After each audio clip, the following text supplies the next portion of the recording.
over to my presentation in just a moment. I'd like to say hi to everyone who just joined us, those of us who are members of the Carboncopies Foundation, as well as anyone of our maybe Facebook group members or others who have seen this advertised and who decided to join our journal club. The journal clubs, of course, were originally started as an internal thing between us in our team to go through interesting papers related to the technology of whole brain emulation or the philosophy of mind uploading. Since then, we decided to open this up to the public in the hopes that it's another avenue of getting information out there and also of accepting questions and giving answers where possible. So I'm glad that some people have decided to join us here. Now I'm going to switch over to my presentation, and then we can start talking about the paper. That works out well. Oh yes, I forgot to say that I'm presenting, so that's still just showing me. I always do that. Okay, present now. Full screen. And no, hide that thing. Thank you, Keith, for reminding me about that. The pointer. All right. So, yeah, the paper we're going to be discussing today is called The Fallacy of Favoring Gradual Replacement Mind Uploading Over Scan and Copy. And Keith Wiley is the primary author on this and did most of the work. I am the co-author. I mostly just nagged him about a whole bunch of things, and then we rewrote it a few times. I know that it's... I can hear a lot of noise right now in the background. I'd like to ask everyone who isn't currently speaking to please mute themselves, and otherwise, Michael, go ahead and mute them. Okay, and Randall, your presentation is not up yet. It's not up yet on the Meet session? Correct. Oh, how weird. Didn't I say? It says here you're presenting to everyone. Oh wait, let me. Let's Is it see. perhaps because you pinned me? Yeah, so let me unpin you, and then okay. Okay, there we go. Okay. Well, so you see we're learning. We'll get there. Continuing where I was. So this paper that Keith and I wrote, I admit that it's a little bit of a strange practice to present a paper that you're a co-author on at a journal club, since journal clubs are usually places where you present someone else's paper. But it's an interesting topic that connects well with some of the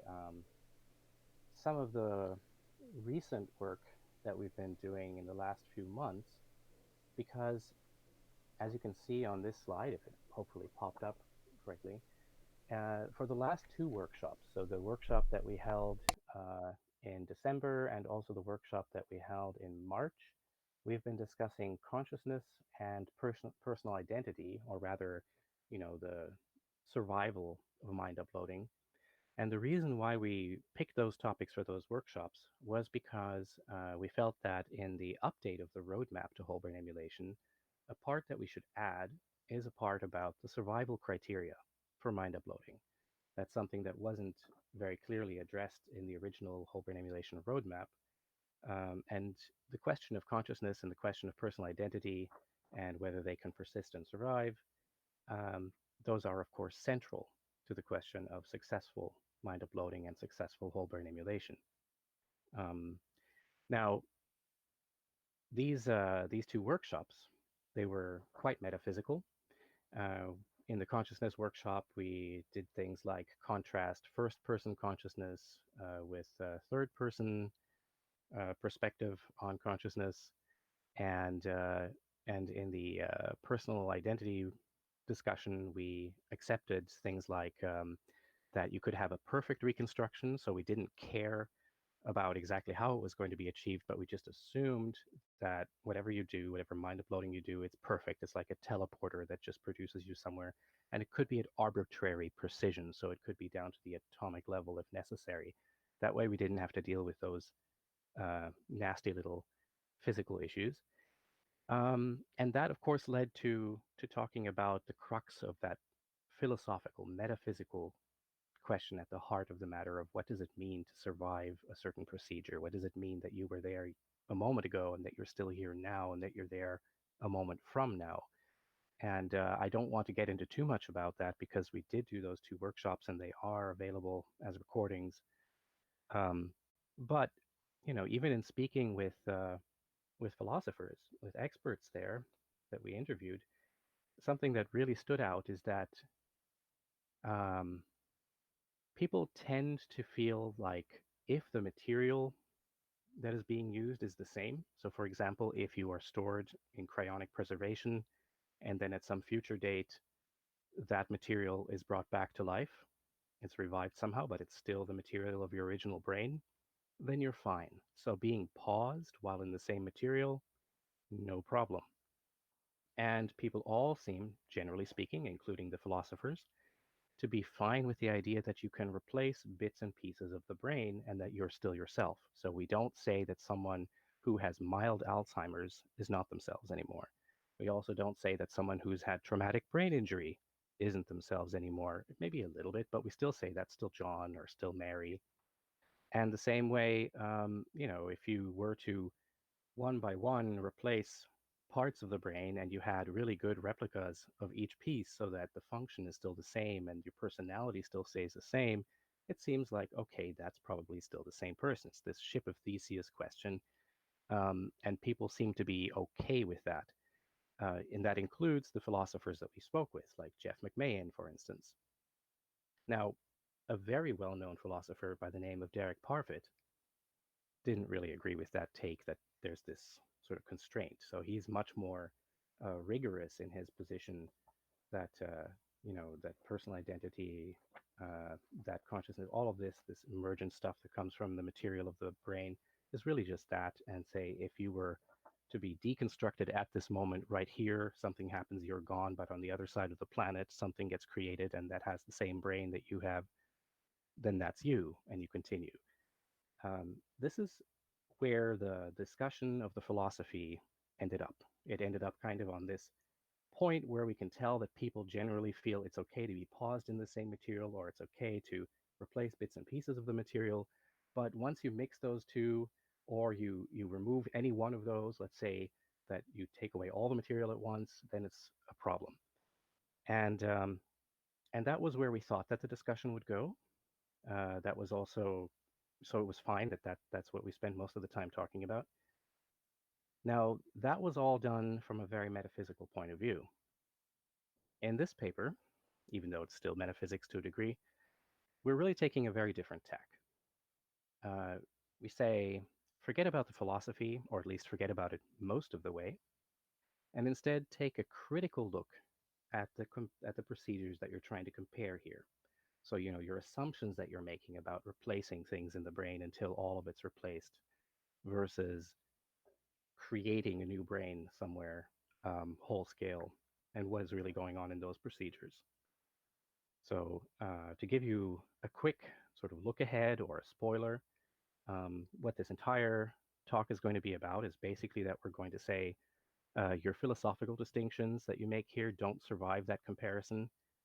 And if you think that you can survive real world gradual replacement of every part in your brain, then you should also think the same about scan and copy. If you think that scan and copy fails, then you should also think the same thing about gradual replacement. This is where we're going to be going with this. So anyone who has no more time to spend, I guess you've seen the entire presentation and you can leave now. Now we'll get into the real heart of the matter. So first, before we get into anything else, let's just say a few things about what people usually mean or think about these different approaches. What do they imagine when they think about them theoretically? Okay, so as a thought experiment, the version that people imagine in gradual replacement is something like this. You have some representation of the brain here. You've got, for instance, neurons that are connected. Maybe we have to care about other things, glial cells, or all of the molecules in the brain. Doesn't matter. The point is there's something here. It's all shown in a light pink here. That's all very biological matter. Now, you start replacing pieces. It could be a random subset of the neurons, for instance. And then as you go on over time, you replace more and more of them.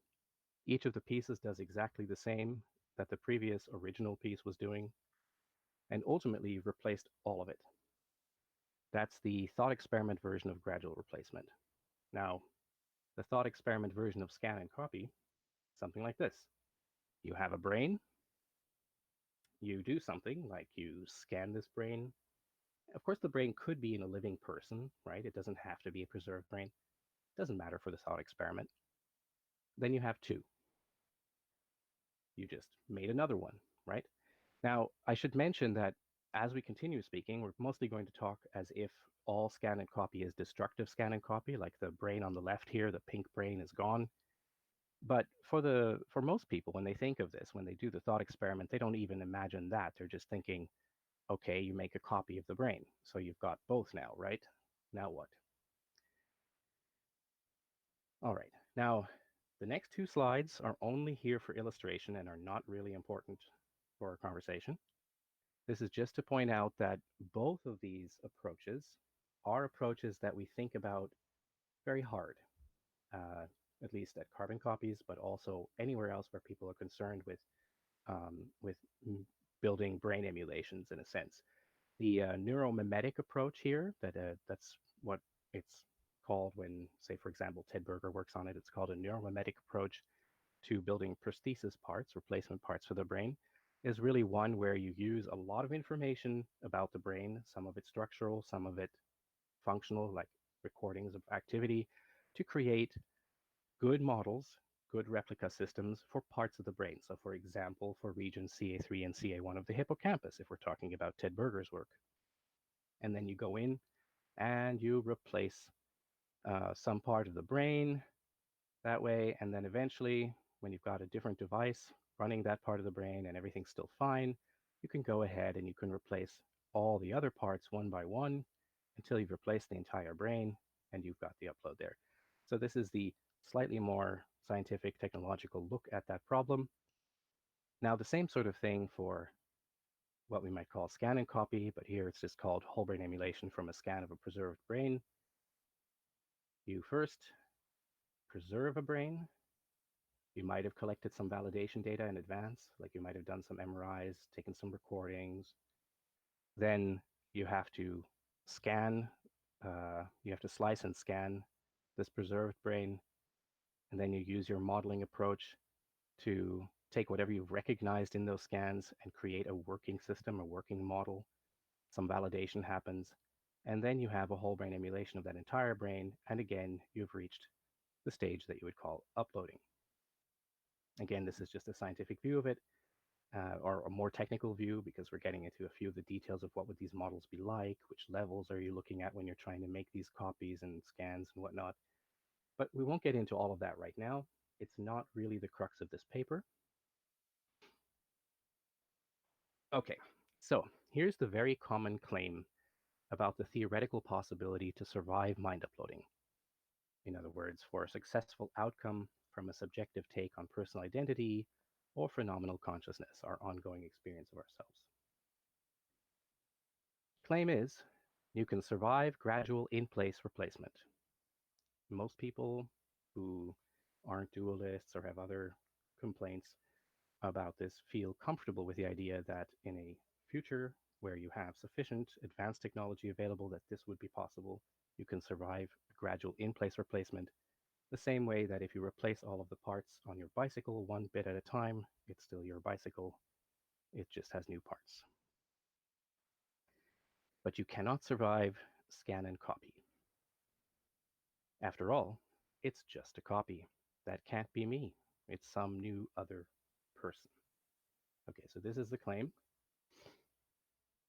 Now, our paper is going to make a different suggestion, namely that both scenarios lead to the same outcome.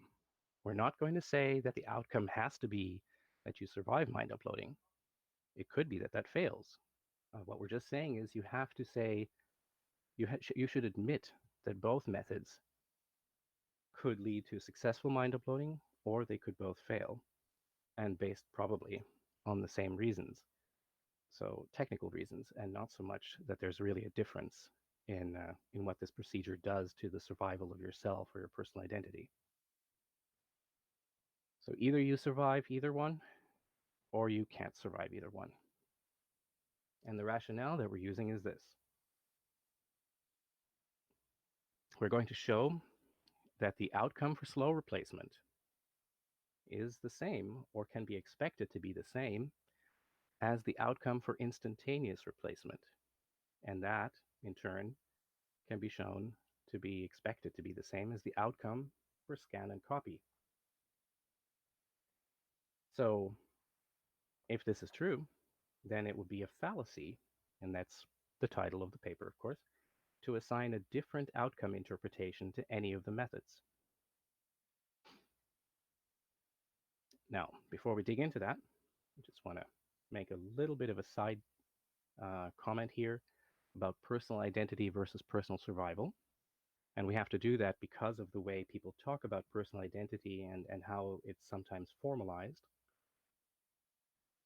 We could say that there really are four possible outcomes. Either personal identity is preserved and a person survives, or personal identity is preserved but the person does not survive, or personal identity is not preserved, there's another identity after the procedure, but the person survives anyway, or personal identity is not preserved and the person does not survive. Now, as you're reading through this, you may immediately have noticed that the second one seems kind of strange.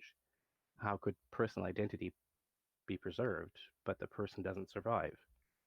That seems weird, and I think we're just going to toss that one away. The other one, the third one, is really interesting, and I'll tell you why. How could it be that your personal identity is not preserved, but a person survives anyway? Well, it has a lot to do with carefully looking at what we mean by personal identity and how that is used in a formal way. You see, formal notions of identity may be violated when we clearly still claim survival. And there really are two kinds of formal identity here, one of which really was in the paper and the other one wasn't so much in the paper, but I'm going to mention it anyway because it came up during the workshops. The one in the paper, we really discussed mathematical identity. It's very easy to say that mathematical identity is not preserved, for instance, from yesterday to today, because I am not exactly the same person that I was yesterday.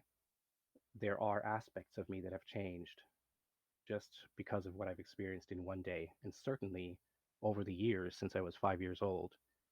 And similarly, this is going to keep on happening. If you make any approximations in your method of doing a whole brain emulation, you'll probably have some small changes there too. So mathematically, you're not going to get an identity. But we don't really seem to think that mathematical identity matters. That's not what we're talking about when we talk about personal identity being the same.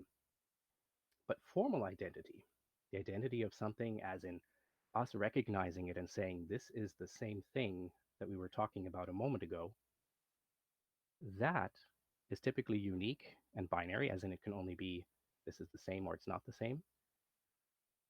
But even that can be violated, and we can still feel like it's okay to say a person survived. And this is going to take a little bit more than the mathematical identity. By the way, the reason I put that book down there is just to show like a scoffed book, an old book is still the same book as when it was brand new. But for the formal identity that is used by, say, philosophers, if you take the example that Derek Parfit mentions, where he says, well, okay, take a case of hemispherectomies. That's where you take half of a brain out of a patient. This has to happen sometimes, or at least you have to sever them sometimes, sever the two halves, or you may have to take out most of one half because of severe epilepsy. And after the fact, we still say this is the same person, this is the same patient, even though they only have half the brain. It would be even better, I suppose, if you could then give them a replacement for the part that they're missing that would functionally work, right? So that would definitely still be the same patient. That would be, in fact, an improved version of the surviving patient than the one where you just took out half. But now let's imagine for the moment that you could carve up the two halves, the brain, into two parts, and you could create replacements for each of the parts so that you can create two resulting brains, each one of which has a half that originated in the original brain and a part that has been added as a replacement. Neither of those two is more the previous version of that brain than the other. Each of them has half. And if we said previously that removing half the brain, it was still okay to say this is the same person, then we should sort of feel like it's okay to say it's the same person when we have either one of those resulting brains from either half, right? Either one of those pieces from that hemispherectomy. But formally, a personal identity, really only one object can have that identity. It can't be two of them. So, according to that philosophical notion of formal identity, you would have to admit that that identity, the identity that existed before, it disappeared the moment you turned it into two objects. And you've created two new identities. And yet you could say, even though you now have two new identities and the old identity is gone, the patient has survived. In fact, there are now two versions of the surviving patient. So this is the third case there, which is really quite intriguing. Now, before we dig into the rest of this, a couple of stipulations. We're going to assume that no matter whether you use gradual replacement or scan and copy, that exactly the same replacement brain is produced. So whether you're going in and you're replacing each piece one bit at a time, or you're replacing them all in one go by creating a copy somewhere, you end up with atomically exactly the same circuitry or the same biological outcome if you decided to use some sort of synthetic biology to make your new brain rather than, say, an electronic circuit. Because again, that's not really at issue here. It's not whether we're using electronics or whether we're using biology to build a replacement brain. It's about the procedure, the way that you get there. But we say exactly the same brain is produced as an outcome. Oh, before I continue, just a quick note to Michael. If I am breaking up because of the Wi-Fi problems I had before, and an important part is missing, please just speak up and I'll repeat whichever part got lost in the process. Okay, I'll continue. Now, the other stipulation is that, kind of like at the workshop, we're not really going to care about the level of precision at which we make these new artificial versions of the brain. It could be at any level of precision. It could be an atomic level of precision if you want to. We don't really want to argue about that. It's not about that. It's about the procedure being used. Now, the approach we're taking is strictly materialist and reductionist. So what we're going to do is we're going to compare the possible differences in the outcome arising from spatial and temporal characteristics of the procedure. All right. So here's the first step. Destructive scan and copy versus instantaneous replacement. Here's what happens in a scan and copy. For example, you somehow preserve the brain. Maybe you use cryonics in the process. Then you section and scan the brain, and then you create an artificial replacement brain. Here's what happens in instantaneous replacement. Now, we're not talking about gradual here. This is instantaneous. You can imagine, for instance, that there are artificial neurons, devices that are going to take over the functions of the original neurons, and they are infused into the brain, and they are positioned at the locations of every biological neuron or whatever other cells you have to copy and replicate as well. And they are going to sit there passively observing, registering contacts and response functions so that they know exactly what to do. And then at the flip of a switch, instantaneously, all of the original neurons are replaced with the new ones. So again, assuming that we have the same resulting brain made of artificial neurons now, is there any reasonable distinction between these two? Here's the first objection, a spatial translation. This is a big one. People will say, how can identity move through space from one brain to another? Notice, though, that this means that people are assuming that minds are themselves objects with a spatial location. Okay. I suggest that that's probably not the right way to think about a mind. Rather, a mind is an associated property, or minds are associated properties of active brains, not separately existing objects that are co-located with brains. If we thought of them as separate objects that are co-located with the brains, that's the same as thinking about them as souls or any other uh, dualist version of what it means to, to have a thought and exist and have a mind and be self-aware and all that. But even setting aside that hypothesis for the moment, take a look at this. Even in instantaneous replacement, there has to be spatial translation involved. If you look over here, this more yellowish neuron, let's assume that that's the original neuron that was there. And now we've co-located our new artificial, nicely sort of cyber blue neuron that is learning how to do what the original one is doing and is about to take over its function when we instantaneously replace all those neurons. Clearly, it can't actually be in exactly the same location, right? Because two things can't use the same location. That just doesn't work. Physics isn't like that. So, there are going to be 10, maybe 100 microns distance between all of their parts in some sense, right?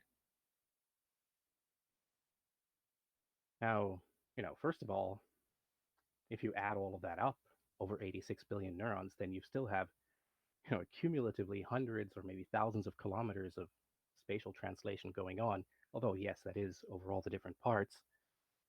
Um, so, but the same way we could imagine a procedure where we do this replacement with a larger distance between them, or we can probably even come up with ways to do a scan and copy with a smaller distance. All of that stuff is well explained in Keith's book, by the way, which I'll mention at the end of the talk. Now the question is there a cutoff distance where survival becomes no survival? So if you're okay with this over here, if you're okay with the instantaneous replacement and you don't mind that there are 100 microns difference in spatial difference between your original neuron and your new neuron that's taking over the function, and you don't think that's a problem for your mind yourself to be able to jump over there, is there a specific distance at which that stops? At which suddenly they can't make that leap anymore or something like that? Where does survival become no survival? What's the exact argument here? And it's fine to have proposed arguments for where this actually is somehow different from what's being shown here, and we can talk about that. That's fine. But the paper is saying, look, just the original idea that somehow you're replacing neurons and they are being replaced in exactly the same spot, that's simply not true. That's not a realistic assumption at all. Now, the next step of this series of arguments is to compare slow replacement versus instantaneous replacement. And of course, the question here is going to be about the rate. Now, if you're going to replace all of the neurons in the brain in 100 days, that means nonstop, 24 hours a day, you have to replace 10,000 neurons per second. Is that slow? Is that fast? I don't know. It's a lot of neurons. Now, we could argue that maybe you'd rather replace everything over 10 years, or you'd rather replace it faster, like, say, 24 hours. If you do it in 24 hours, then you're replacing 1 million neurons per second.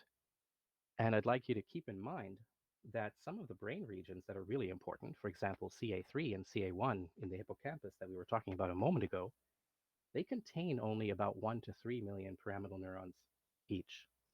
So that's about the same scale here. So this is like replacing a brain region per second if you try to do that in 24 hours. So that's just to give you some notion, some more realistic idea of what it actually means to carry out a gradual in-place replacement, and what sort of speeds we're talking about depending on how long you want this whole procedure to take.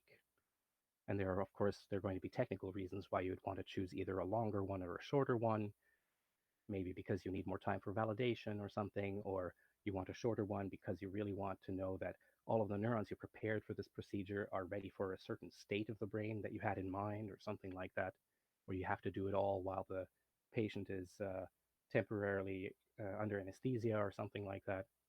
So there are probably some technical reasons, but that's not really the point. So, when people worry about this rate of replacement, often they associate this with an idea that a stream of consciousness, or at least some subset of activity in the brain, needs to be maintained while the replacement's going on. That's a little bit problematic. The stream of consciousness thing is problematic anyway. You can see plenty of talks, papers, videos that have pointed out why the notion of a stream of consciousness itself may be a problem. And the idea that a stream of consciousness is maintained, well, that's certainly not true because we lose consciousness all the time. As for a continuous stream of activity, well, even if a patient has to undergo this, hypothermic surgery procedure where they are temporarily cooled down to a point where all of the activity in their brain ceases, really all of the activity, so that a surgeon has about an hour to work on them, and then they are warmed back up and brought back to life. We don't say that the patient has died and is gone, and now a different person was awakened because all of the activity in their brain was turned off.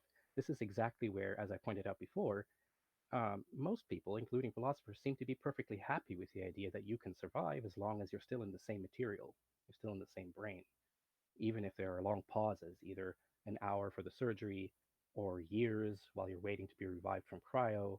All of that seems to be okay as long as it's the same material. So it seems like this complaint here, most people then suddenly don't care about that. Okay, so maybe we shouldn't care about it either. But again, here, there's this question. Where does survival become non-survival? Is there a cutoff rate? Is there a rate of replacement that you're comfortable with and you say you survive up to there, and then somewhere here there's a rate where that suddenly stops? Suddenly, this tiny increase in the rate leads to a different outcome. Suddenly, even though before the person completely survived, now suddenly they're completely gone. They're no longer there. Someone else just woke up.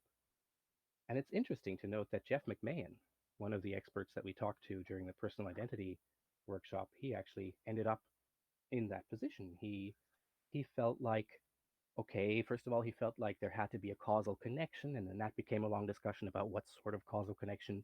But he also said, well, he was comfortable with the idea that gradual replacement could work, but only up to some rate, but he couldn't specify which rate or why. So then we land here, and we're at this point because no one has yet told us which rate and why. If there is no defensible cutoff rate, then you would have to admit that slow replacement outcome, or what you can expect from a best case slow replacement outcome, is probably the thing you can expect from a best case instantaneous replacement outcome. There's no reason that you can really put your finger on as to how these would be different. And we had already made the case that instantaneous replacement outcome ought to be the same as scan and copy outcome.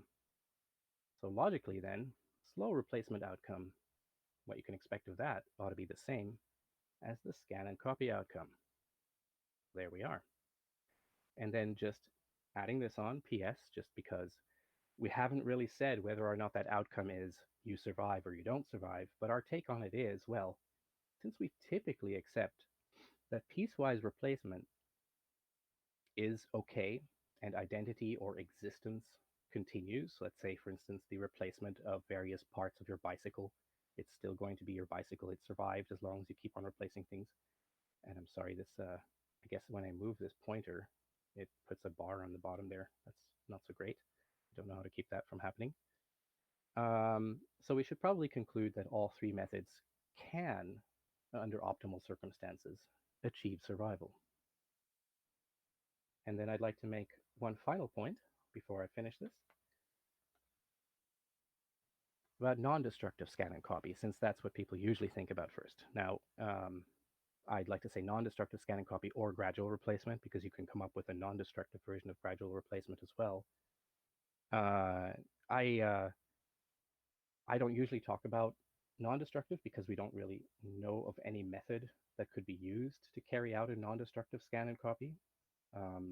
But theoretically, if that were possible, then you would end up with something that Michael Cirillo and Keith Wiley have talked about and written about before, which they're now calling branching identity. I think that's a good way of looking at it. And I won't get into any further detail about that right here. But If you do want more details, especially if you're looking for more details about examples of possible scenarios, like for instance, how could you do non-destructive gradual replacement and so forth, it's a great idea to look up Keith Wiley's book, A Taxonomy and Metaphysics of Mind Uploading, because he went to great lengths to get into a lot of detail there. And with that, thank you very much.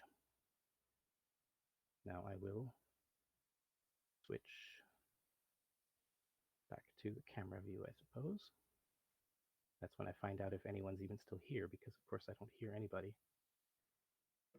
So I might have been talking to myself for the last half hour.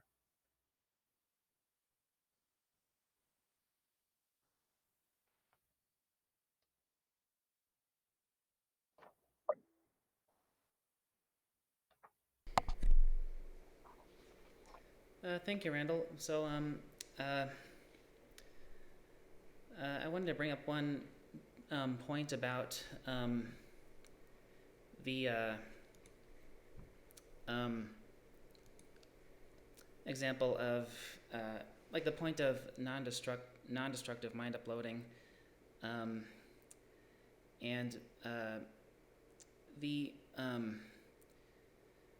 it's I think it's great to, well, what I mean by great is I think I think it has a good purpose of showing or rather exemplifying the concern for whether the personal identity survives, because it is, I think, the most extreme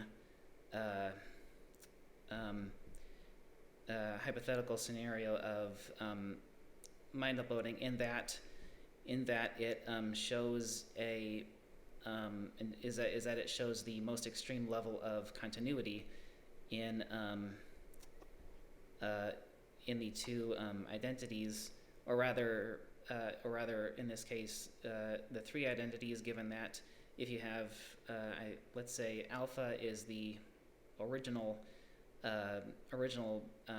brain, or maybe a better word is identity, before the procedure, and you have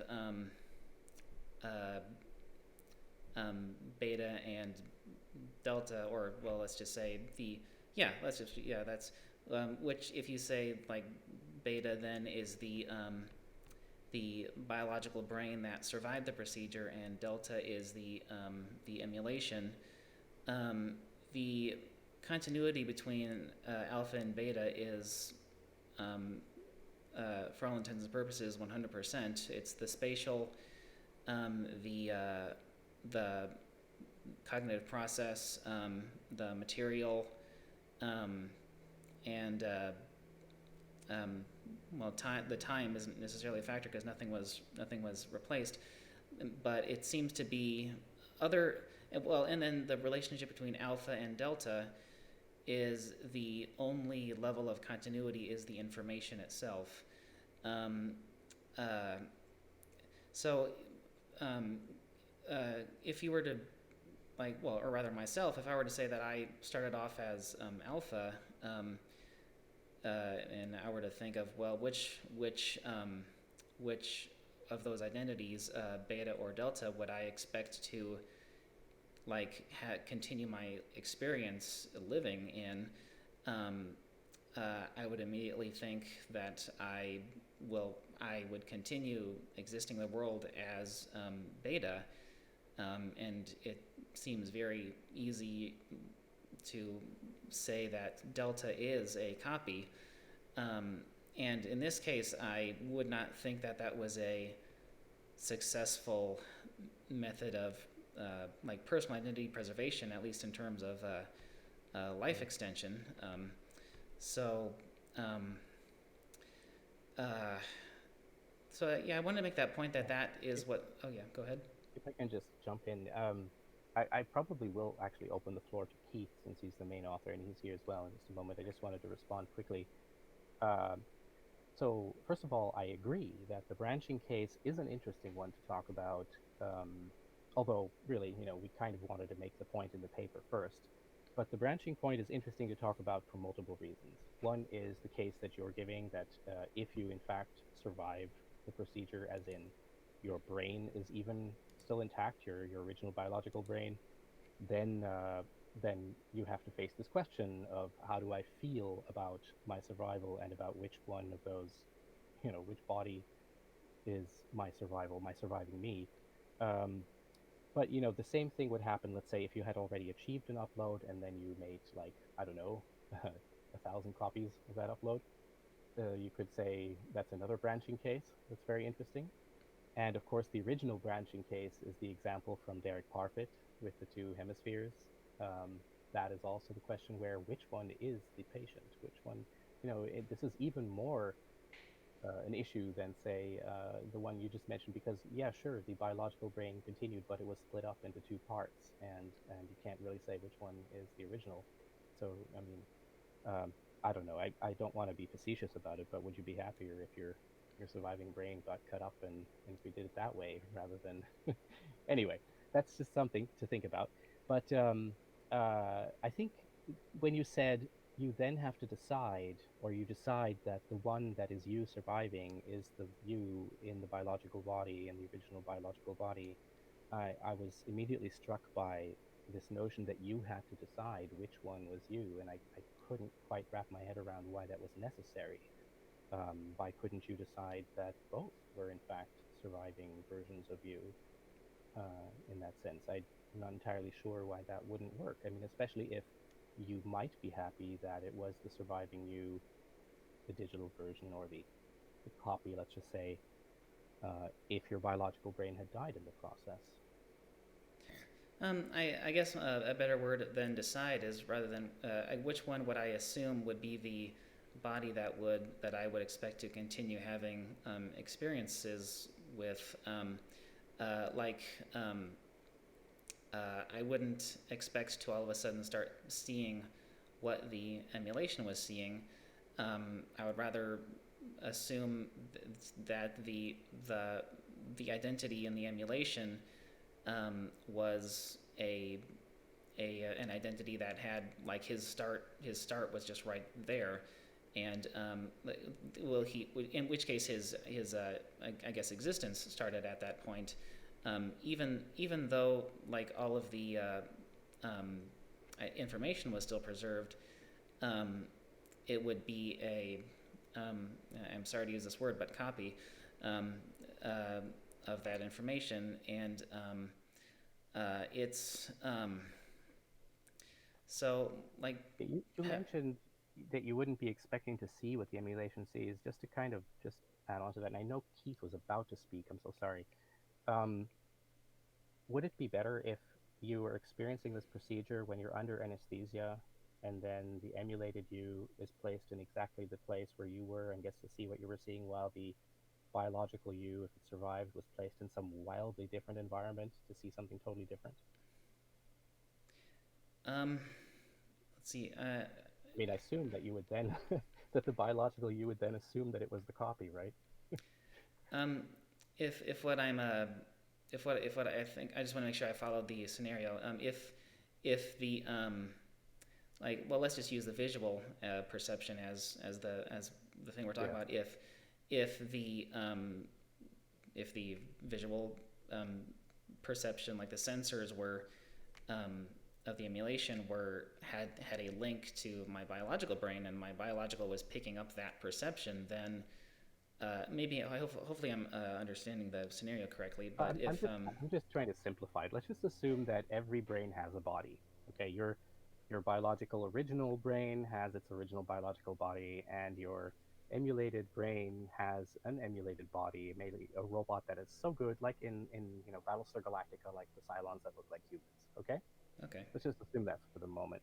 And now we put the Cylon you version in exactly the place where you were when you went into the hospital to get the procedure done. And we take the body of you that went into the hospital and put you into a fantasy environment in a like a VR cave or something. Um, you wake up, and I suppose that the biological you would suddenly think, "Oh, I must be the copy." But I mean, is would that satisfy your requirement for getting the emulated you to be the proper surviving you? oh, okay, I see what you're saying now. Oh, so Yes, if I was seeing what the emulation was seeing, I would say that it was successful, but I would also um, I would also accept that I was a clone, not the original. I mean, I would be satisfied with that because I'm the emulation, but I think I would also, as far as like my let's see, like my judgment, well, not judgment, but my understood position of the biological self. Uh, I would say that did not, he did not,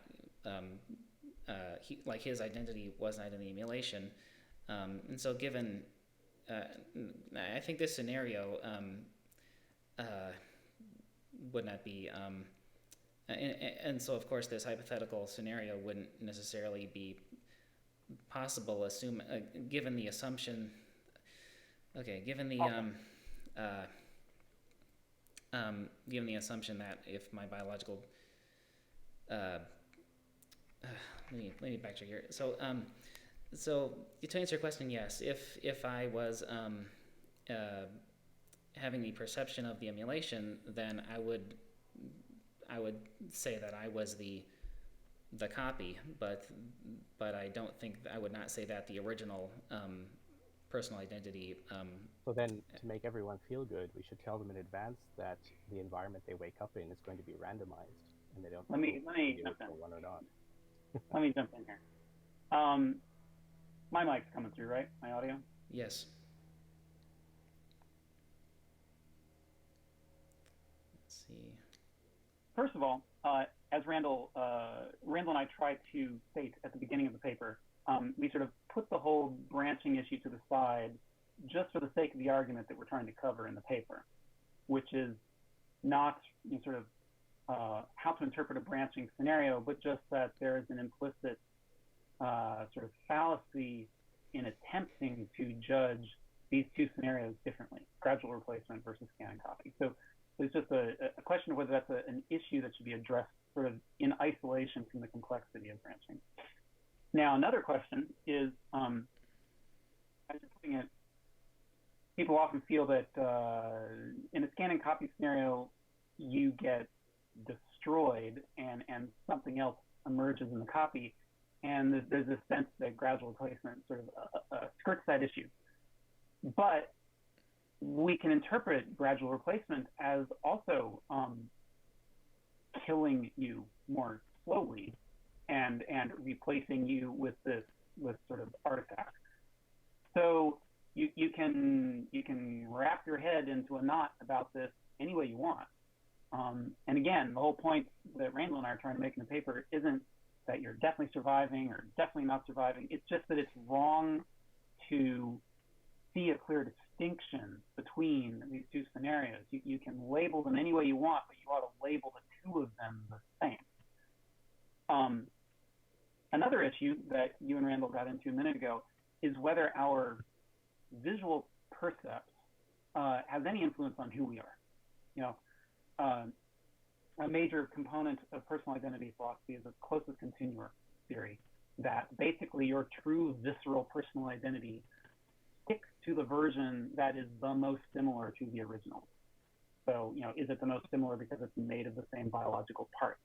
Is it the most similar because it preserves some purported stream of consciousness, at which point I will put an asterisk here and encourage everyone to read my paper from September of 2019 on the stream of consciousness.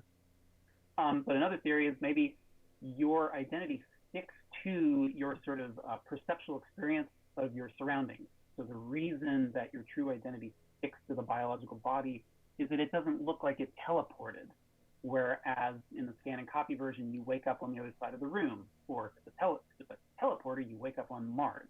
And that's why it's not the real you. It didn't have a sufficiently similar experience to the original. So Randall was proposing counter scenarios. What if we trick your perceptions? What if we take the true you? What if we perform the procedure unconsciously and then move your body? You know, people can be moved in their sleep. You can wake up in a surrounding that doesn't visually look like the one you went to sleep in. You know, this is not a completely unreal experience. In fact, most of us have some some experience like this in our lives. So you can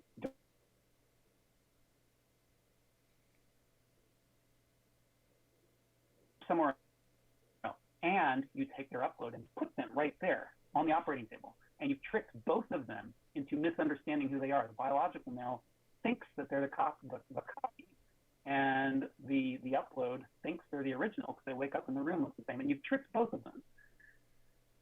So the fundamental point here is what underlying metaphysical truth, philosophical truth with a capital T, is there to personal identity if it's only indicated by visual perceptions that you can just play games with anyway? Maybe there is no truth. Maybe the truth of personal identity, and this is sort of what I've wanted to sort of follow a whole new thesis on, if I can get around to sort of pulling my thoughts together, is that identity is basically a choice. It's not some truth. It's just you get to decide how you're going to interpret the nature of personal identity. And if people want to interpret personal identity as a copy, they can, but it's probably to their detriment to do that, because then if they undergo a mind uploading procedure, they have decided in advance that they will reject their own results. Or you can choose to interpret it in sort of a successful branching way. And the advantage of doing that is that if you then undergo a mind uploading procedure, all of that sort of philosophical luggage comes along and supports your belief, your assertion that you have survived.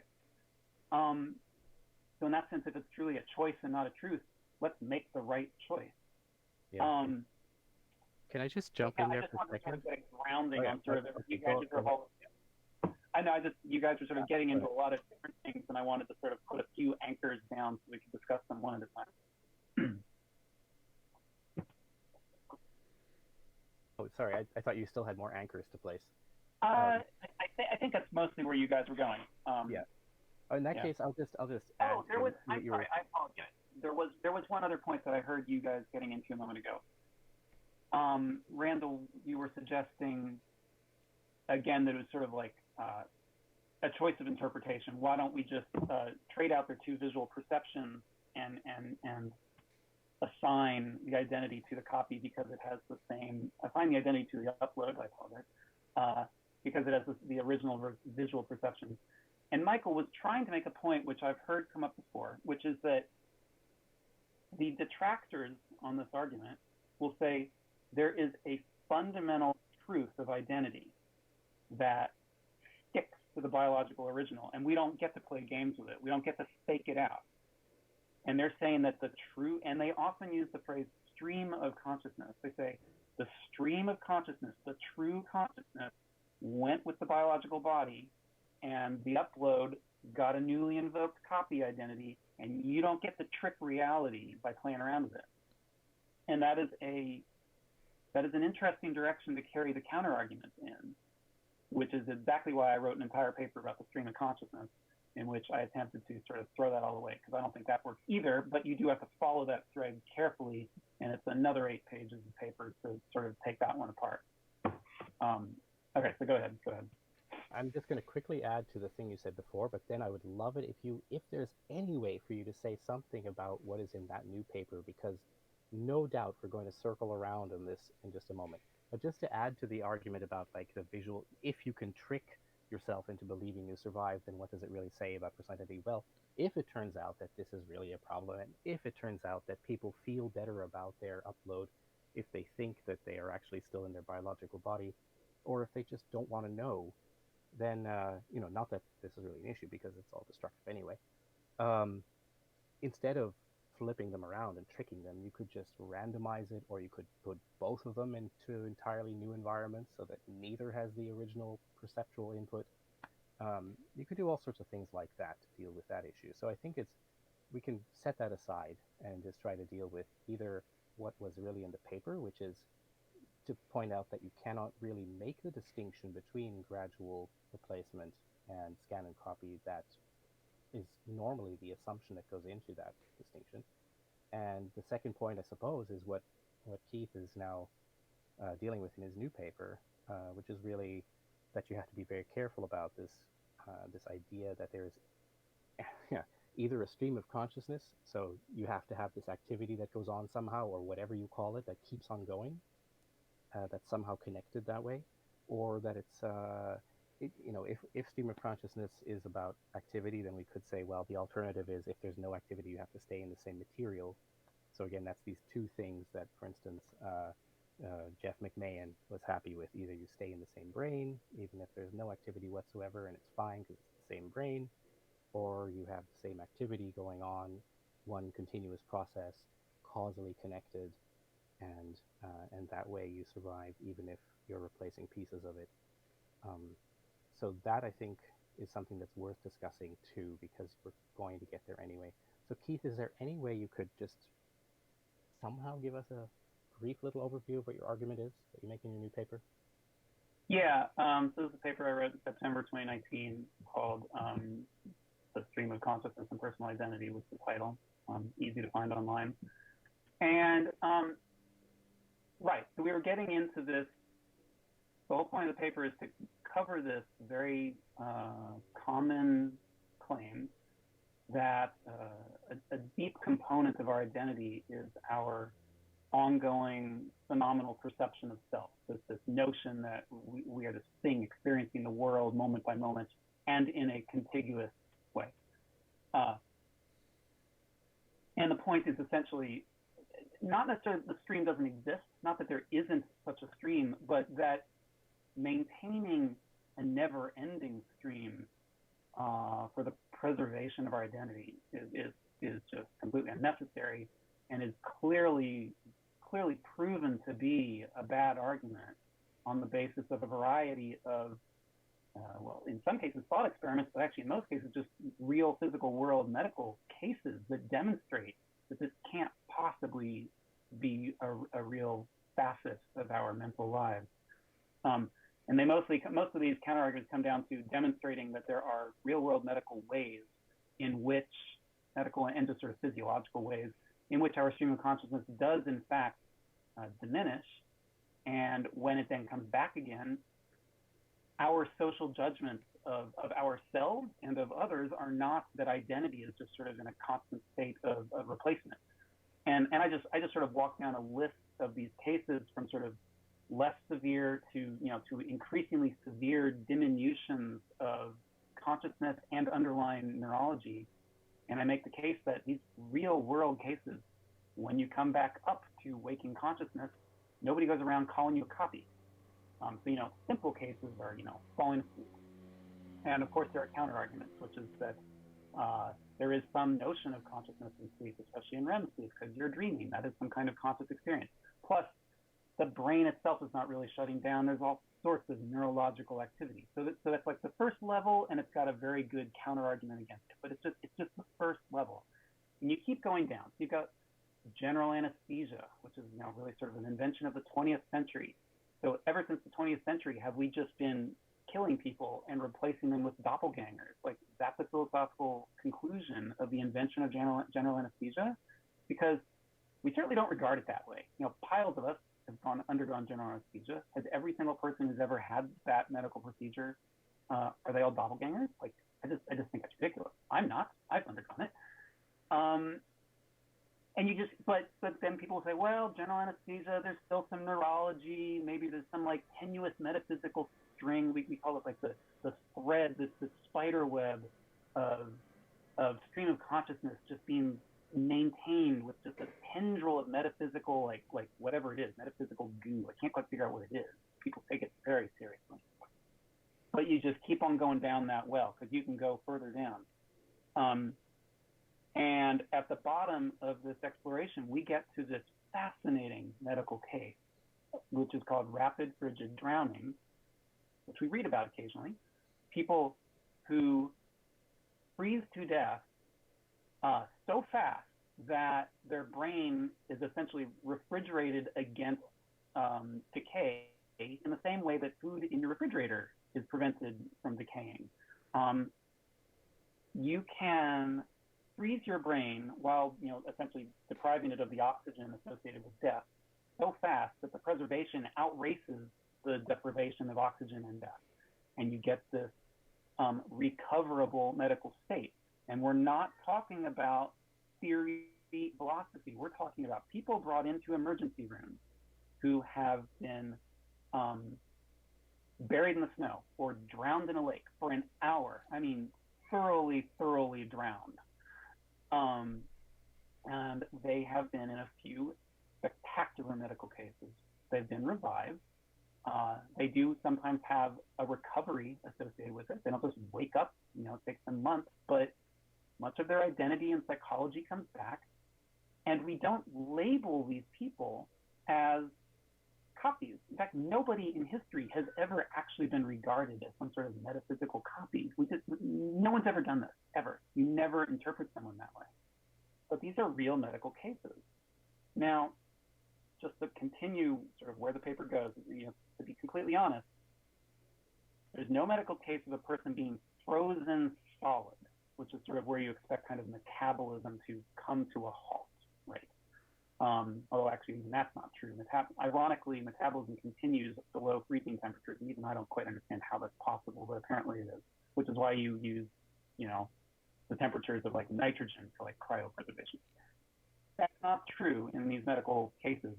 In rapid frigid drowning cases, people drop to, say, 50 degrees Fahrenheit, nowhere near freezing. But here's the critical question. They do drop below the threshold of temperature below which neurological activity ceases. Please help me, Randall, but my understanding is there's basically no action potentials bubbling around in a brain at that point. So now we've got to make a decision about where we think identity and mind are sticking to the brain, right? We usually see it as action potential activity. Well, we're going to just have to throw that argument away because these people are revived and they survived, and we call them original preservation.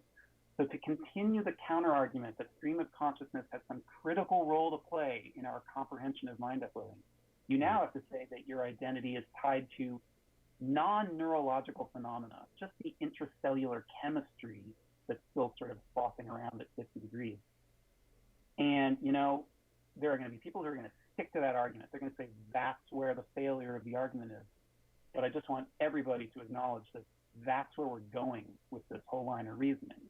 And I personally just see it as unnecessary. It's really just, it's an argument in support of a position. It's a position in support of an argument instead of an argument in support of a position. And I think we should just throw it all away. Yeah. I just think that this is an unnecessary way to interpret personal identity, and it causes all kinds of just sort of, it gets us all wrapped around the axle about something that doesn't need to be this complicated.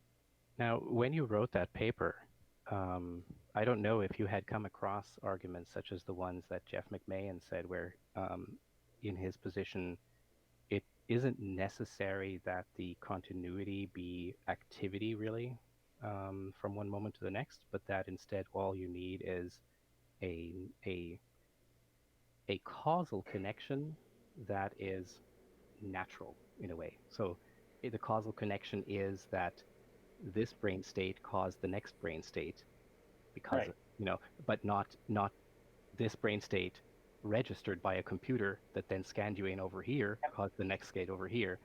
That was his, and he couldn't really explain why the type of causal connection would matter, but that was his position. Yeah, I mean, causality, again, I'm definitely not a physicist, but, causality, I think, is a component of sort of, interpretations of quantum mechanics and stuff. My response to that is prove it. What is the philosophical, much less scientific evidence that this concept of physical causality has anything to do with this very metaphysical philosophical question about what personal identity is? We're not talking about mental experience, because I think everyone's on board with the notion that a mind upload copy has a consistent experience. In fact, it believes, apparently wrongly, according to the counter-argument, that it is the original. So it's not a causal influence on mental activity, not a causal influence on even our psychological experience of ourselves. They're proposing some relationship between the physical causality of particles in the universe and the nature of consciousness, or not even consciousness, but even, you think, what's vaguer than consciousness? But this identity concept is actually less clear less grounded than even consciousness. And, fine, the proposal is that causality plays some critical role, but I'm not aware of any feature of physics or chemistry that suggests what this causal mechanism is. I certainly don't know that we make that demand of anything else in nature or in physics, really. We don't, this process is only correct, or we can only label this as having succeeded because we achieved it precisely in this way rather than another way, as long as the state, as long as the condition, the physical condition of something in the universe has been achieved that you're trying to achieve. We don't usually attach that sort of requirement. The other way another point is that, there seems to be this strong belief that there's some component of your metaphysical identity that is not intimately tied to your psychological experience. So if the causality is broken in some way, but your experience is unaffected, then we sweep that off the table and say it's a copy. I'm not at all on board with that. Like, maybe the entirety of the definition of your identity is your psychological experience. And anything that doesn't directly impinge on your experience is almost by definition excluded from any relevance. So I'm not saying I'm right and others are wrong. I'm saying that if the causality theory is right, there's really no good proof of it yet. It's just a proposal, a conjecture. I don't know what else to say to that other than, you can conjecture all kinds of stuff. You gotta demonstrate or prove it somehow.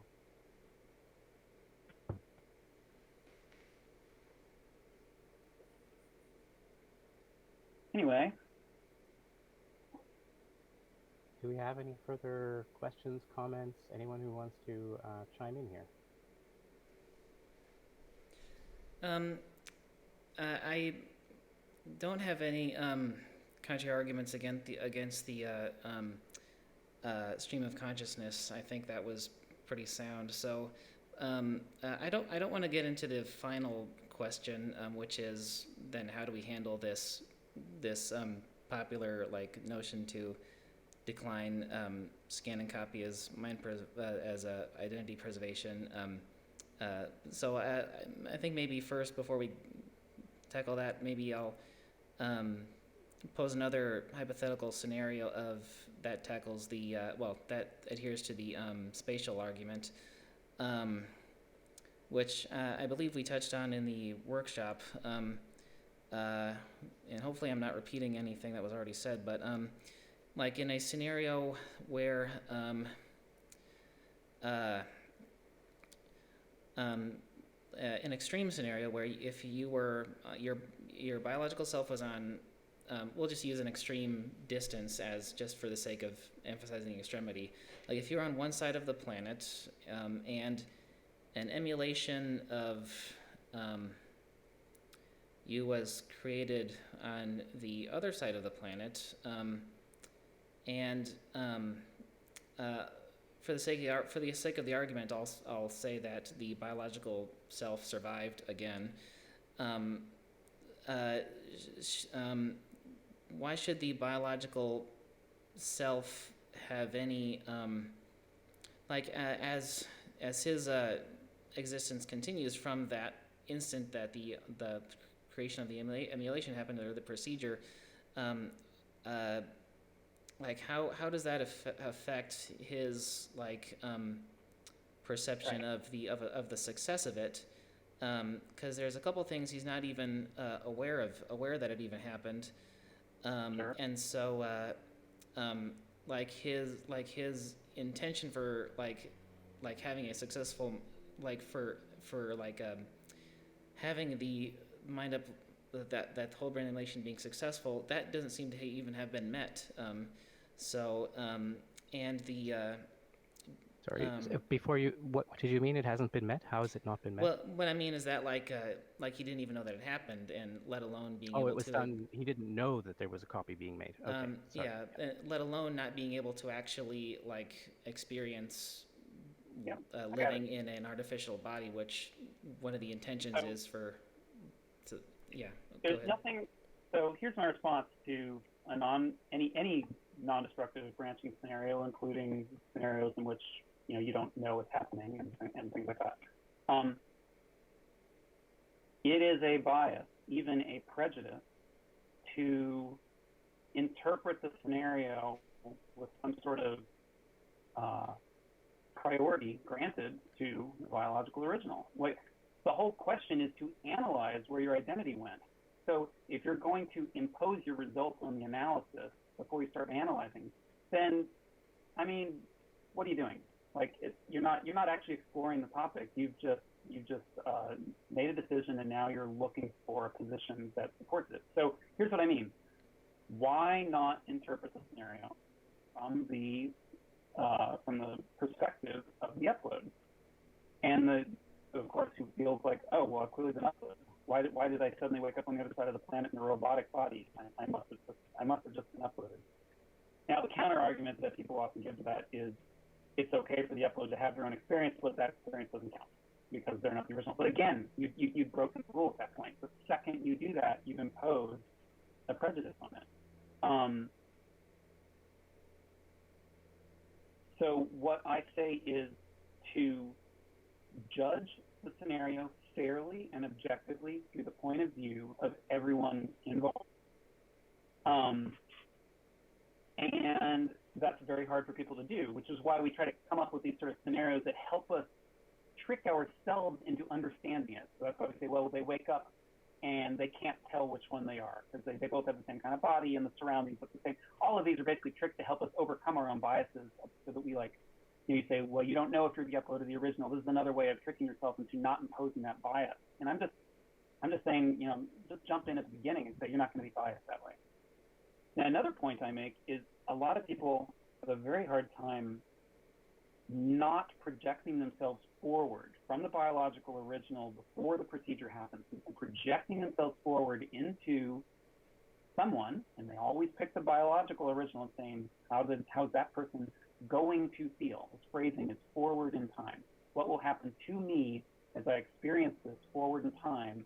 Which one will I become? All this is forward terminology. And I just reject that whole line of reasoning. I say that you cannot ask a question forward into the future. You can only ask a question backward. You can say, who was I? Where did I come from? Who am I a continuation of? And if you ask the question that way, then it's immediately apparent that anyone who has the experience of being a psychological continuation of someone from yesterday is a valid continuation. You can say they are the original. What does it mean if they both think they're original? That's branching identity, period. This is just how I just say, why can you make any predictions into the future? Again, if you sort of go back to a quantum mechanics, other world theory, basically there's literally an infinite number of futures. It's almost meaningless to speculate on the future once you grant that there is an unwritten and infinite future. But there's only one path. You can ask a very precise question about your past because it is anchored in history. It already occurred. And whatever psychological experience you have, reflecting on your past is a set of memories. Your memories can be fragmented, they can be erroneous, but they are whatever they are. They're fixed. Whereas it means nothing to say what will your memories evolve into tomorrow, as proven by the branching case, because now you don't even know which one it is. Don't presuppose the conclusion. Interpret without presupposing the conclusion and see where the analysis leads you, objectively. So first of all, I am very happy with what you just said, Keith. I think it lays that out extremely clearly. Just to pile on even further, Michael, you could ask the same question. So I can sort of see where the worry comes from, right? Because you assume a non-destructive upload, and you just survived the procedure in terms of your biological brain still being there. You also survived the procedure in the sense that your upload is now alive, but your biological body is still going to die. And so everything that's happening from when the upload happened to when you die, that wasn't included. And so there's still a significant even if not complete, part of you that somehow doesn't make it through if that's what's happening. And so it would almost seem like you have to kill yourself in the process for the process to be completely successful, which is weird, because, yeah, that just seems strange. It seems like that shouldn't happen. But you can also ask the same thing the other way around. So what happens if, for example, the uploaded's lifespan is shorter than the biological lifespan? Like something happens. Like they're both living along, and now the upload itself ends earlier because there was a computer fault or something. And you could say that you could look at it, if you were fair about it, you could look at it from their perspective and say, oh my God, this totally didn't work because there was a part of me that I experienced and now I died, in the upload, and the biological self doesn't have that part of me. But let's make it even more interesting. Let's look at Derek Parfit's case of the two hemispheres, where you have two versions of yourself continuing using parts of your original brain. Now, this is very similar to the case that you're mentioning where your biological body survives the uploading procedure. Now, if, let's say, we call them A and B, just because there's now an A and B, is A unhappy, in the sense that, like, B is not also them? Is it not successful because A is around?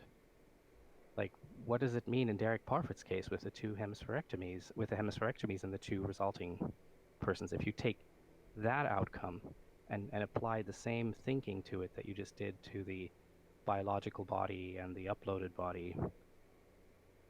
But yeah, apart from that, I wholeheartedly applaud Keith's case about, thinking about precise knowledge that you know about the past, where you can make actual judgments based on that.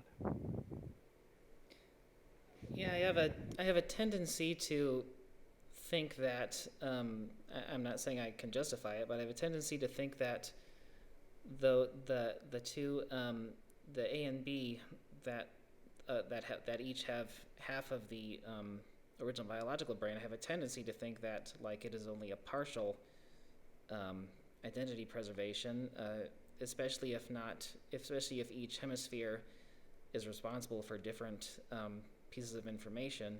Okay, just before we get too deep into that, Okay. let's try to tie that back to the part of the presentation of the paper where we talked about the formal definition of identity and also the difference between personal identity and personal survival.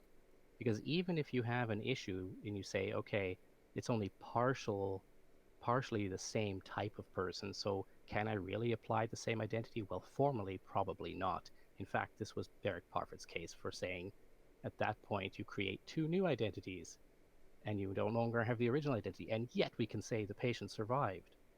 So would you be comfortable in saying that in this case of the hemispherectomies example that you did survive?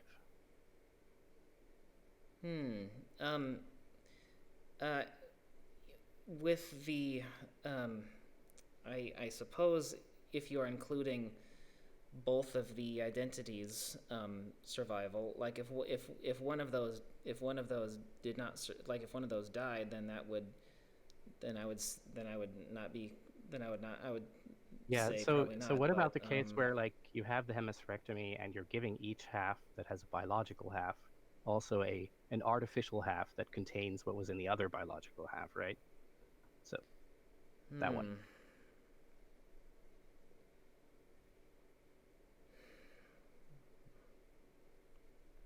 uh,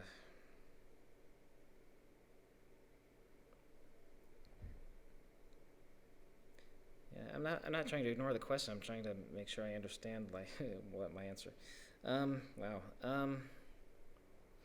Hmm. Uh.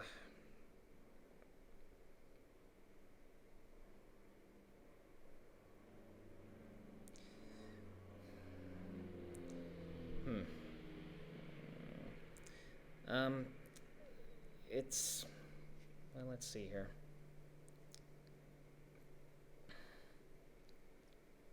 Well, whenever I have a thought question like that's really hard to just give a straight answer for. I always try to look at what are the levels of continuity, And there's a continuity in information.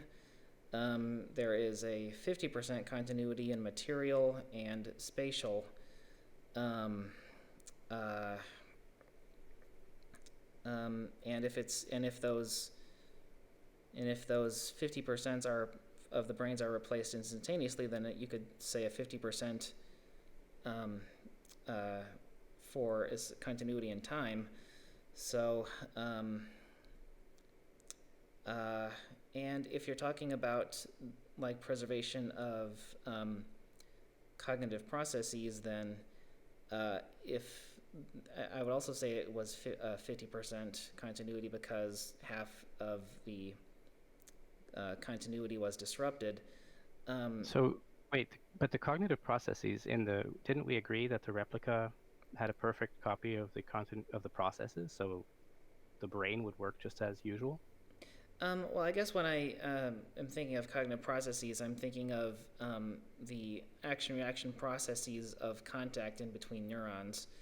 And so if there was a separation between the material right down the middle of the brain, then that would have been a disruption in the points of contact between those.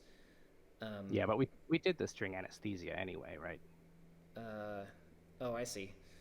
Okay.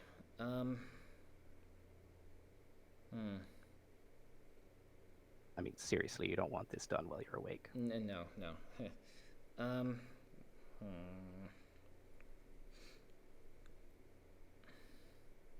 I'm just trying to give a better answer than I don't know.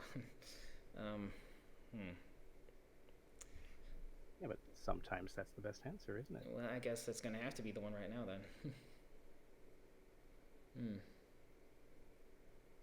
Because this seems to, it's good because it hits right where the point where there's the most unclarity between the levels of continuity, which is literally just right down the middle. So, because like you could say, because it's easy to say if you lost one of your neurons, just like if it had nothing to do with mind uploading, if you just lost one of them, you could say, well, I lost one neuron out of so many billions in my head. I think it's safe enough to say that my personal identity survived. But if you only kept, if you suffered some sort of a really bad accident, only one of your neurons survived, well, I don't necessarily think it's safe to say that your personal identity was preserved. So, this really is the highest point of unclarity with the discontinuity, and so it's given that tendency to try to pick. Well, what I mean is try to not pick, but assume a survival over not surviving, based on that like tendency to lean towards one or the other without justification. This is where it just doesn't happen. You have to you can't just say I feel like I survived this or I did not feel like I survived. You have to really think hard about what it is that you're giving criteria for survival. So given that I can't say that I am just leaning towards one or the other because it's 50% in levels of continuity, and if to answer the question, if I'm going to use some criteria, I'm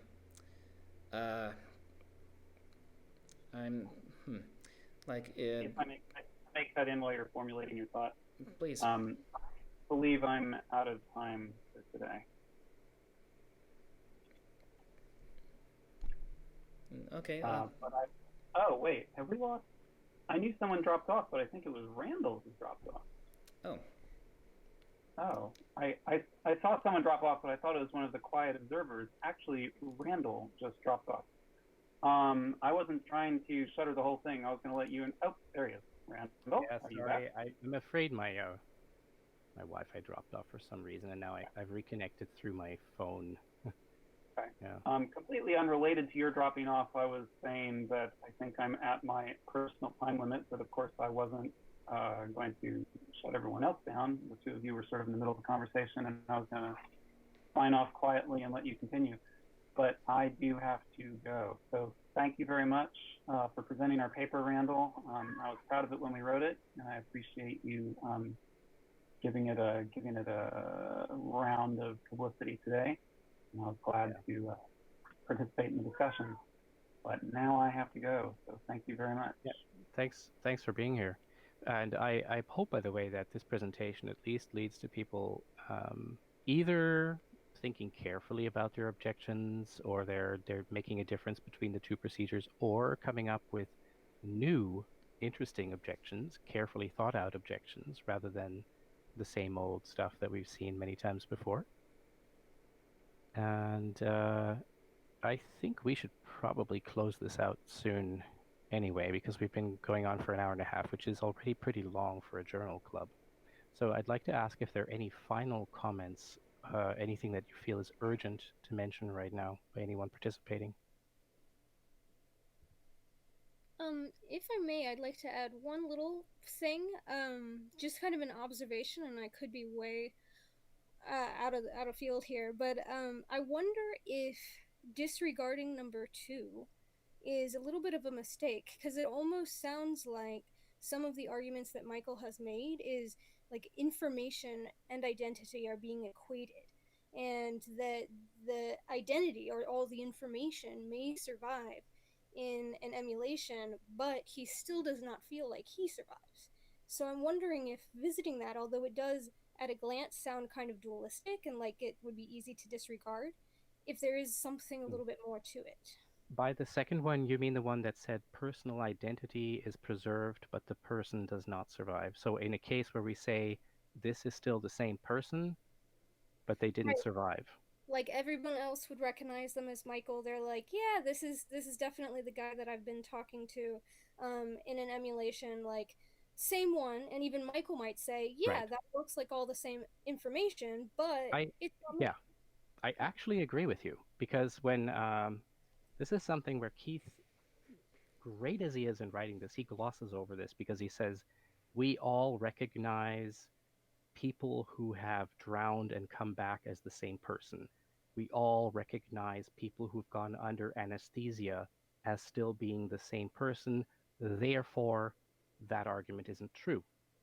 But if you were philosophically strict and you really believe that stream of consciousness is the determinant of whether you are still surviving, that continuation, then you would simply come to the conclusion that indeed, every time you go under complete anesthesia, you die and a new person takes over who happens to have the same, other people say it's the same person. Other people say this person survived.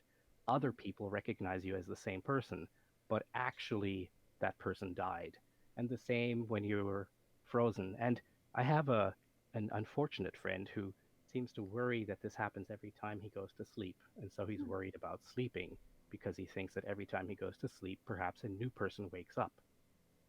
And of course, you can't tell whether you've been here for more than 20 seconds. For all we know, this whole entire universe was just created 20 seconds ago. So, yes, strictly speaking, that second option, where people ascribe the same personal identity to something, say this is the same object or this is the same person, but really the person died, I guess that's possible. I don't know. What do you think, Michael? Because you're the one that kind of inspired the thought that maybe that shouldn't be disregarded quite so quickly. If we're getting back to the stream of consciousness, like given the scenario where we have a patient who is undergoing surgery and they're given the anesthesia that ceases that stream of consciousness. Going back to my inclination is that without complete justification, as far as like what I mean is that I would say that they did survive because there is enough levels of continuity. Like the spatial continuity is still the same. The material continuity is still the same. Um, uh, and so the only continuity that was cut was the stream of consciousness. Um, and in that case, there is no branching. There is no So like. if You I go, can jump in, you know how when it came to the temporal and the spatial arguments, we always asked for things like where's the rate cut off or where's the distance cut off? For this argument, what I would ask is what is the cutoff in terms of how much stuff needs to be preserved? Like, and where would you put it and why? So, for instance, you said, okay, maybe stream of continuity doesn't need to be preserved as long as the information is preserved, as long as the cognitive functions are still the same, as long as the material is still the same.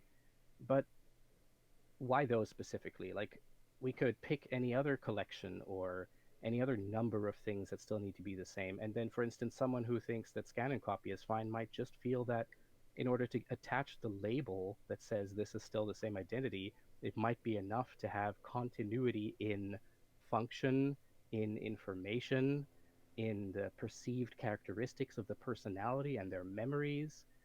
That might be enough to say this is the same person. So exactly which ones matter and which ones don't, where you put the cutoff. hmm. Um,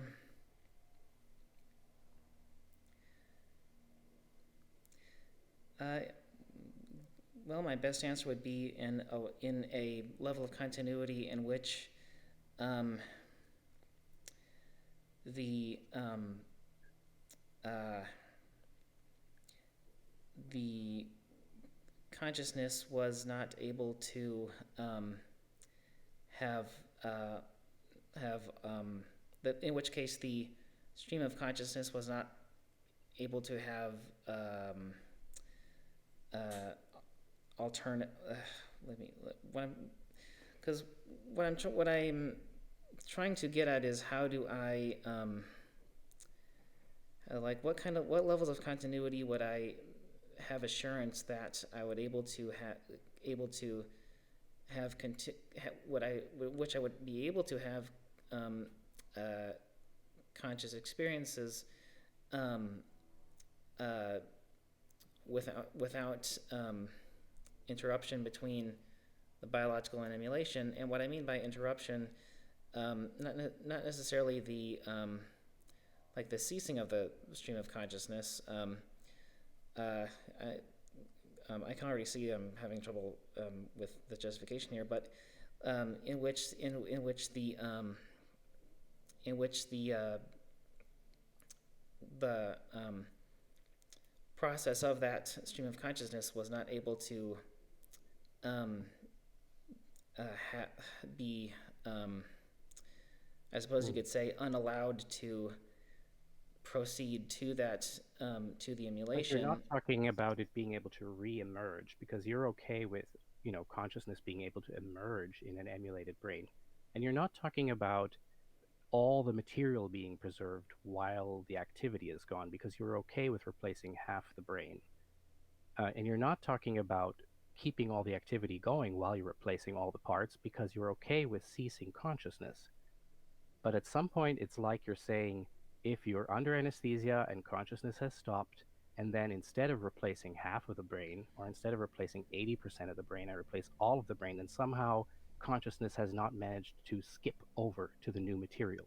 It sounds a lot like somehow part of the old material has a soul sitting inside of it that needs to infect the new material that's being put in there. And that's why I often describe this feeling that it has to be something like that, that either you need to continue in time through consciousness being active, or you need to continue by there being some of the original material. It feels like there's something that needs to go and spread and infect the new material with whatever quality the old material has that makes it you. That's exactly the same point that actually a lot of the other conversations with the philosophers also ended up at, and that you're struggling with right now. And the funny thing is, it's extremely hard to put your finger on actually what it is that you mean that needs to have a chance to somehow make it across, jump across, survive, continue, be able to reemerge. What is it? Is there a little proto-egg of consciousness or something, or a little spermatozoid of personal identity that is somehow lingering around there and needs to somehow have a chance to hop on board the new train? What is it really? Or is Um, it just attachment to, like, DNA? Like, is it attachment to the thing that so far has enabled us to survive? um, well, right now, the thing that I am uh, consider is some level of continuity. Um, so um, uh, definitely nothing definitely nothing that can't be uh, um, uh, physical or material, or like nothing supernatural. So um, and this is like one reason I really like the using the example of the biological brain surviving scenario, in which case there is zero level of continuity between the biological and the emulation. Well, except for information, except that the biological has 100%. And so yeah, this notion of like some kind of a virus, as you put it, or some kind of thing that has to infect the emulation. Um, uh, I'm still adhere to think that it has to be some level of continuity, which I think that reflects Jeff Yeah. McMahon's position. And I, many, I do I do understand what you're trying to say, and I understand, for example, that you went to some lengths to be um, careful about saying what you meant by continuity by counting, for example, in how many ways the biological continues, versus say how many ways does the emulation continue. Like it's not the material, but it is the information, it is the cognitive function. And so, it seemed like you were drawing a line there and saying, okay, the biological continues in all those ways, so that one is the only survivor. But that's only this is a case where you're comparing two possible survivors, right? But then when we're only talking about the one, you're okay with removing the material, certainly when it's done gradually, right? So the material didn't need to survive. It's not really part of the continuity that you're talking about. And you were okay with turning off consciousness, so it wasn't really that, which is continuity, which is why my question became about which parts of this sum that you're putting together, this lump where you're saying, it's easy when you're trying to compare two things and say, oh, this is more me than that because this has more pieces of continuity. But if you just ignore that for a second and only think about what constitutes survival of yourself, if you're thinking about an emulated scenario, and we're enumerating all these different things that you talk about that could be continuing or not continuing, which ones of those actually matter? That's what you want to try to get at, right? And it's interesting that nobody seems to jump on the obvious train here because, as I already mentioned, if you're simply willing to accept that people under anesthesia die, that people who have been under ice die even if they're revived, and perhaps even that you die every night when you fall asleep, if you're okay with that one, then you would have an argument for, something where you can point specifically at something that you can say, yep, that's not preserved, and that's where identity fails. But you're not happy with the one. You're okay with saying you survived sleep, and you're okay with saying you survived anesthesia. But then it gets difficult to really define exactly which thing needs to continue. yes, and with different scenarios that I'm willing to accept, there is at least some level of continuity, whether or not they are the same continuities. Um, for instance, the being put under anesthesia, where the continuity is spatial and material, but not the stream of consciousness. I would consider that an identity preservation. Or if you are considering that a fully conscious brain is having its inactive neurons replaced one at a time, then the material and the spatial, there's less continuity there, but there is still continuity in the stream of consciousness.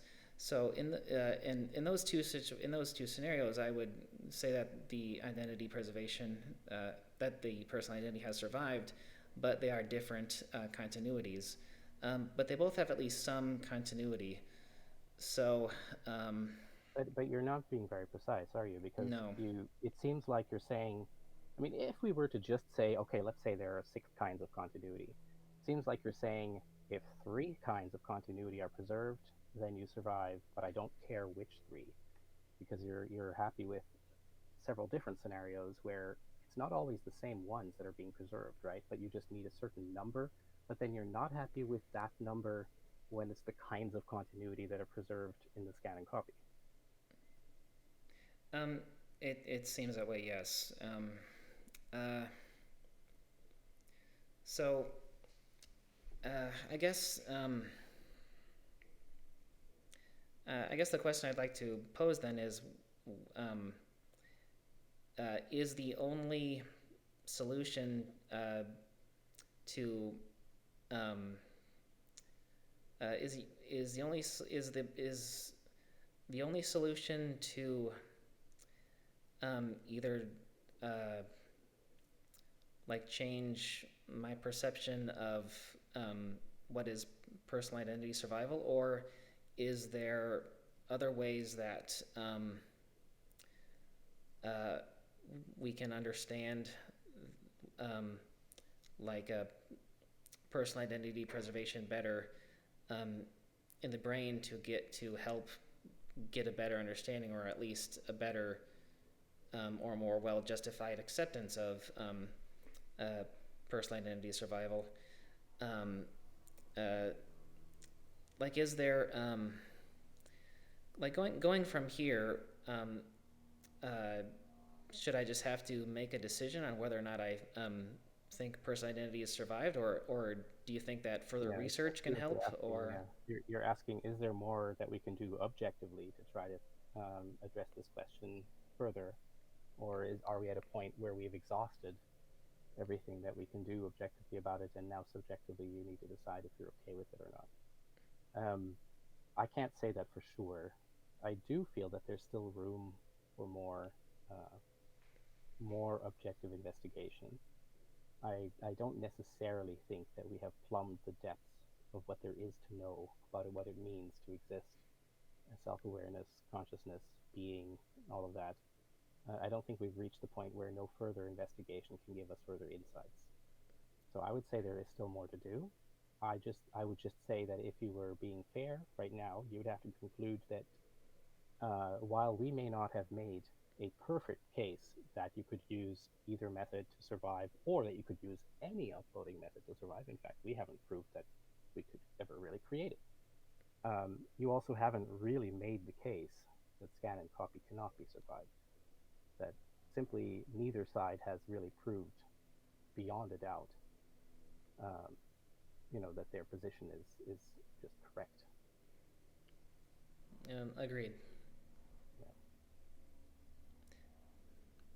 Mm. Yeah. But I hope as we close this that at least as a takeaway, we have that the rather facile arguments where people say, oh, obviously gradual, that could work, but scan and copy, no, that could never work because these procedures are inherently doing different things, and therefore you have to judge them differently.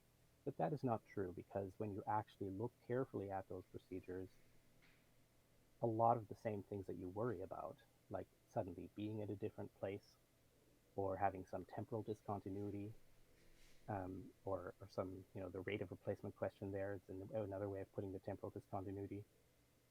That all of these